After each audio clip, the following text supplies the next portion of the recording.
Hi everyone, Danny here. For today's video, I invited Dr. Tim Suchomel from Carroll University to talk about his recent publication. It's about training with clean pool variations. There is a second portion to this video. At the second part, I've invited Mr. Ng Choon Yeow from Weightlifting Federation, Singapore Weightlifting Federation, to demonstrate the different clean pool variations so that you have a better idea of what Dr. Tim and I will be talking about. So I hope you enjoy this video. All right, let's get down to it.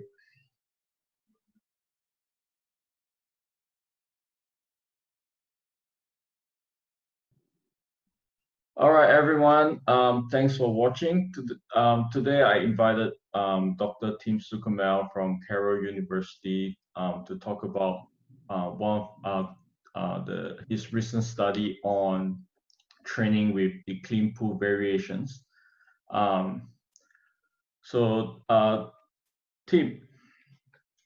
let's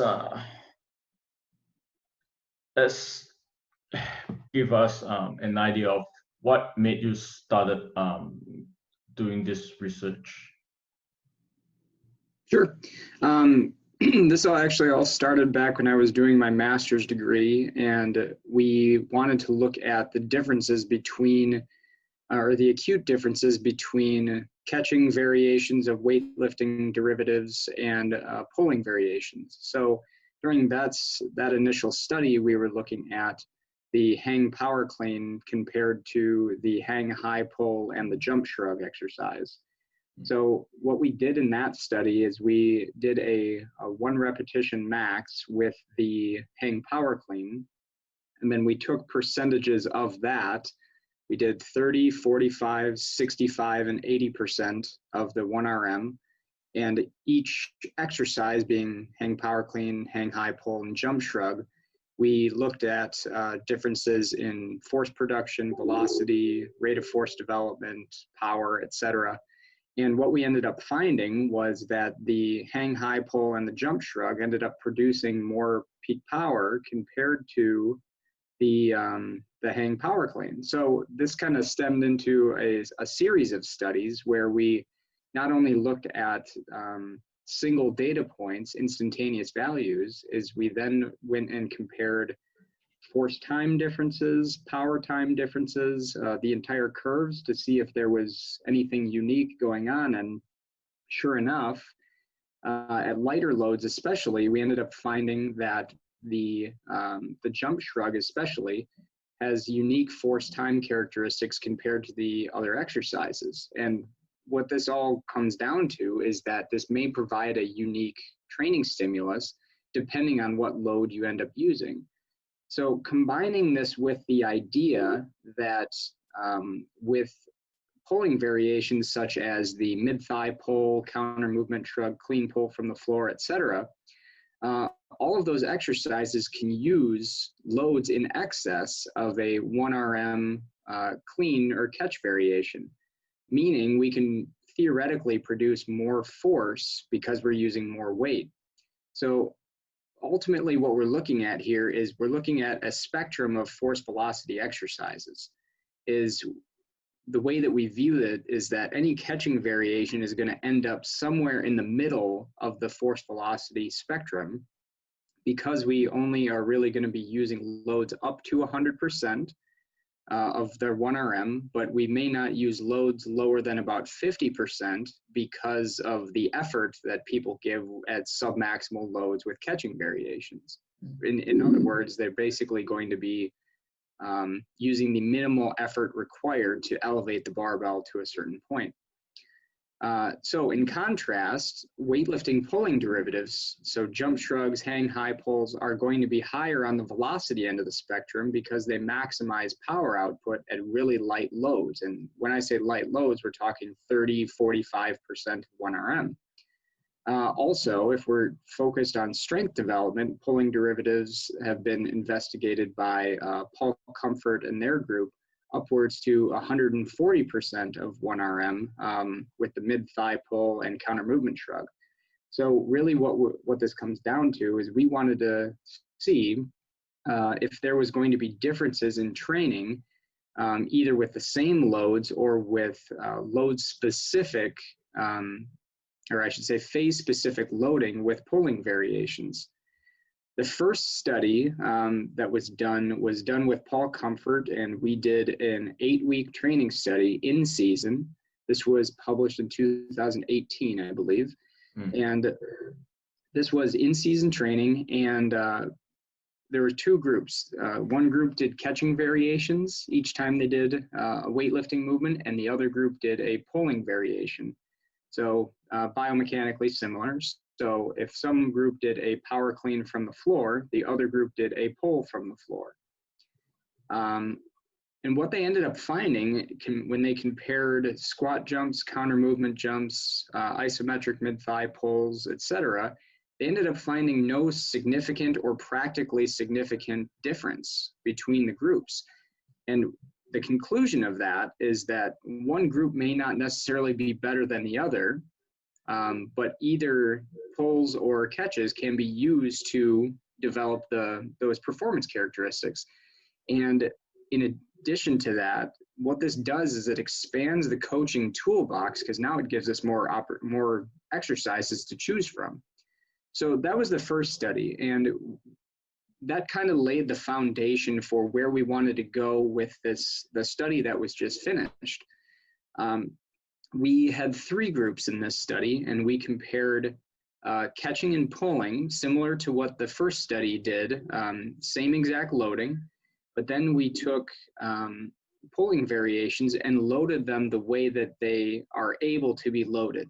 And what I mean by that is, with earlier phases, we did a high volume phase, 3 sets of 10 for 3 weeks. We did 3 sets of 5 for 4 weeks, a 5x5 overreach phase, and then 3x3, and then 3x2 as kind of a taper or strength power phase. And during the first 2 phases, all the pulling variations used at least 20% higher in terms of loads that were prescribed. So with our 3 sets of 10, now keep in mind these were clustered as well. We're not doing 10 repetitions in a row of catching or pulling variations. We use loads as low of about 50 to 55% of 1RM for both the submaximal catching and pulling groups. But with the overload group, we used as low as 70 to 75% and actually worked upwards to about 80% of 1RM for pulls from the floor. So really what you're getting with that is, as long as the technique stays solid, which it did, you're able to produce more force because you're training with heavier loads. In addition, when we switched to the strength phase, the 3 sets of 5, we use loads as high as 135% with mid-thigh pulls. And pulls from the floor, I think we were 102.5% on that. So we stay at a constant 20% higher than the power cleans.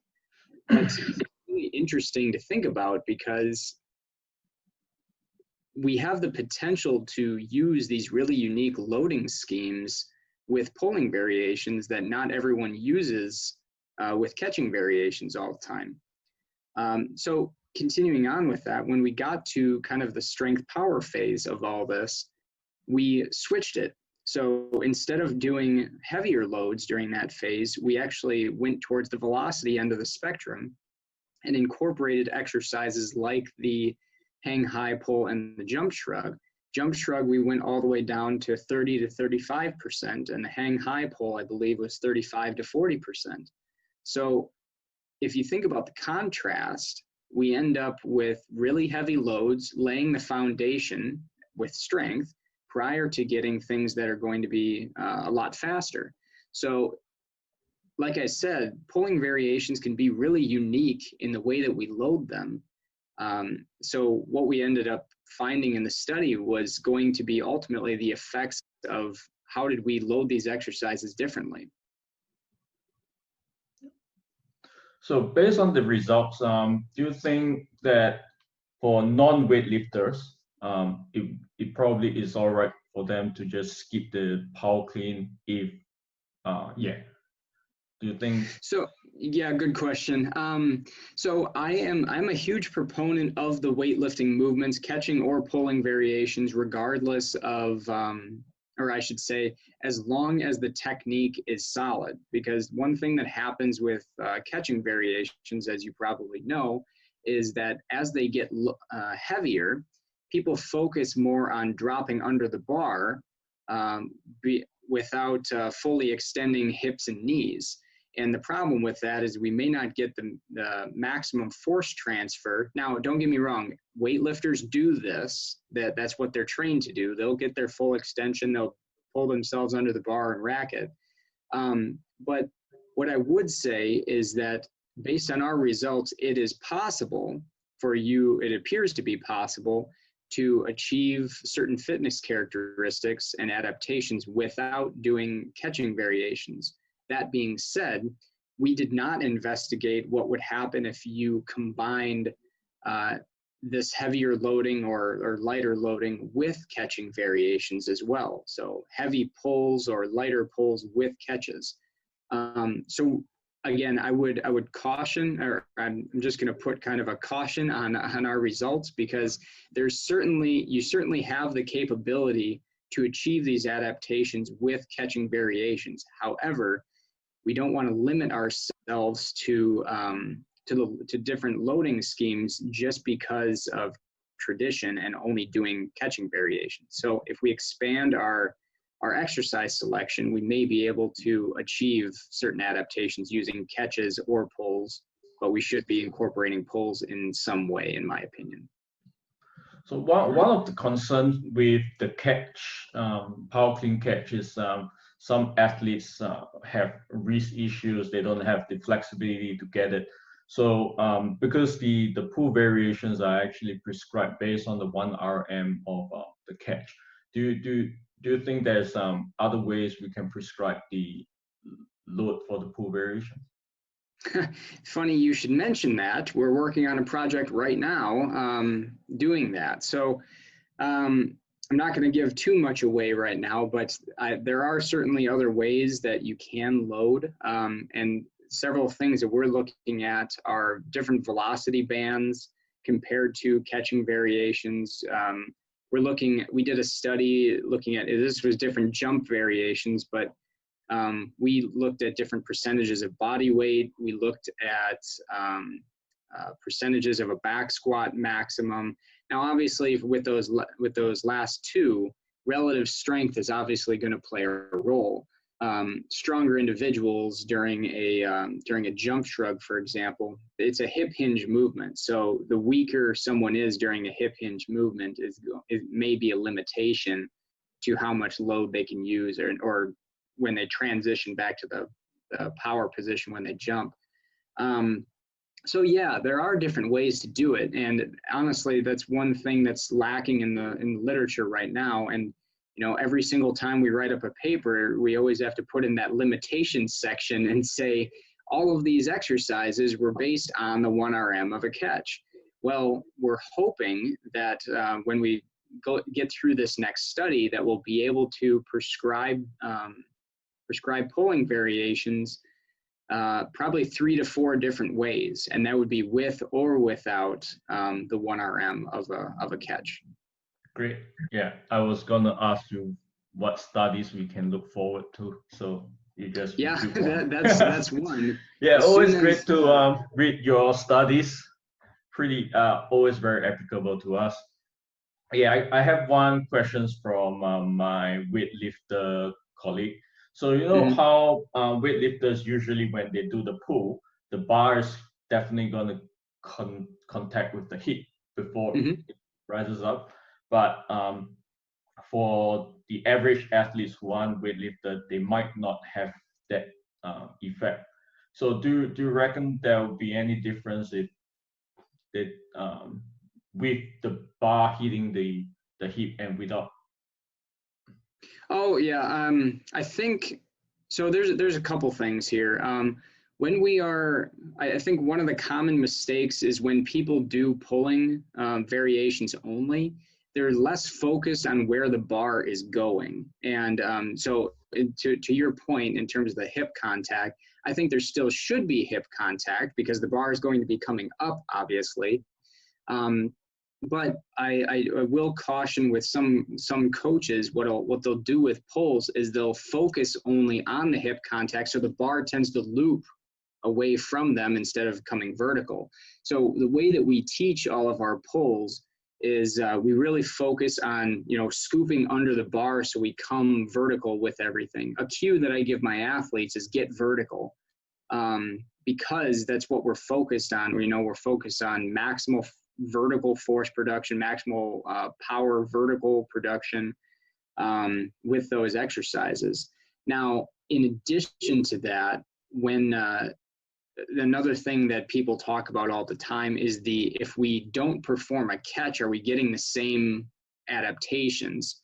And with weightlifters, competitive weightlifters, they're so good at the catch. And what I mean by that is they always catch the bar at peak displacement. They're going to rack straight under it right away. What non-weightlifters do, or team sport athletes, is they may allow the bar to crash on them a little bit. So they'll pull the bar really high, but then there's that gap of displacement where if the bar comes here and then their shoulders are here, it's going to come down and then kind of hit them a little bit. Now that is, it's going to give them some eccentric braking adaptations, but the better they get at it, the less adaptations they're going to get from it because they're able to catch more effectively. When the bar comes back down during a pull, we can get similar effects, at least based on force plate data. That's what we're seeing. So there is kind of a load acceptance phase of pulling variations. Obviously, with a jump shrug, you have to land, so there's obviously going to be eccentric there. But just a pull from the floor, the bar has to come vertical, but the bar also has to come back down. Assuming you don't let go of it, you can bring it back down into that power position. And because we're really strong there, it may actually help us in the long run.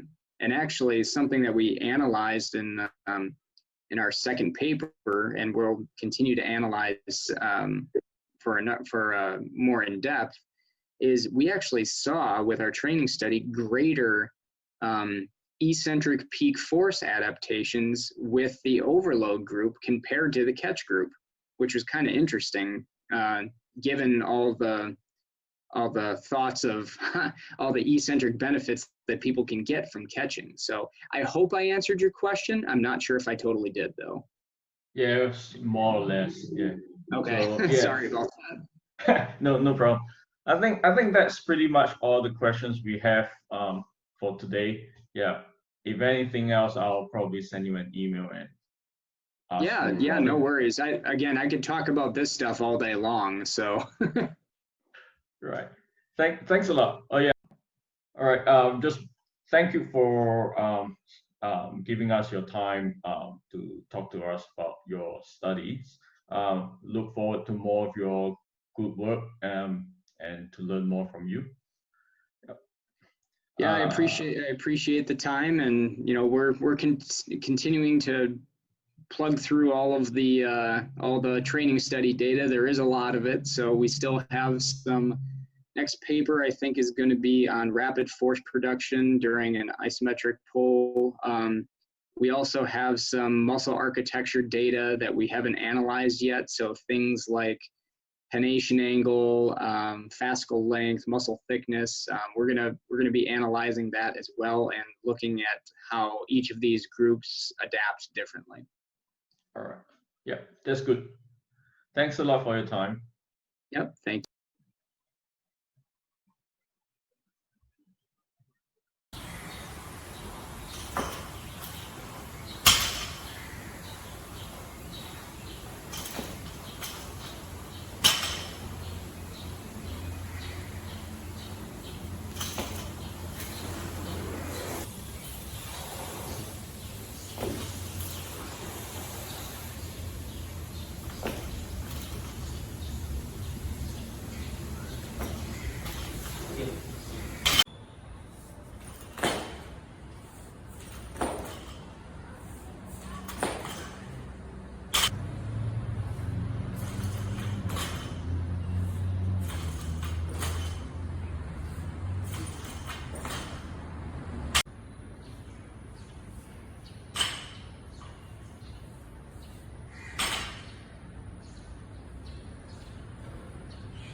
hope you have enjoyed the video.